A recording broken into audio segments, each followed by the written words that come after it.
عبد الله السعيد، ناس تقول لك مش عايز يجدد مع الزمالك عشان هو عايز يشوف الزمالك هيجيب لعيبه جامده ولا لا، عشان هو يكون مع اللعيبه الجامده ويعرفوا ياخدوا بطوله.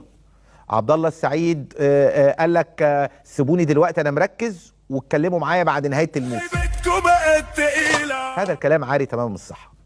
عبد الله السعيد يا جماعه طالب من نادي الزمالك 30 مليون جنيه في السنه.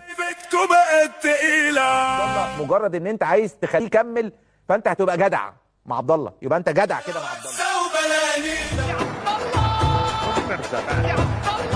فكره عبد الله عايز يعمل فلوس يروح بقى اي دوله عربيه مثلا، يعني ليبيا دلوقتي فيها منفتحه لفكره ان هو يجيبوا لعيبه ولعيبه كبيره واسامي كبيره ويروح يلعب في الدوري الليبي مثلا.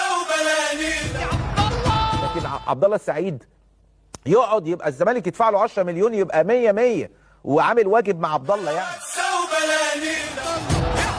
الناس دي كلها جاوبني ولا لا، ما تقوليش لا ولا وحياة عيالك انت اهلاوي ولا زملكاوي؟ بص كده الكاميرا بسرعه، انا حالتك بعيالك اهلاوي اهلاوي عبد الله السعيد اهلاوي يا جدعان.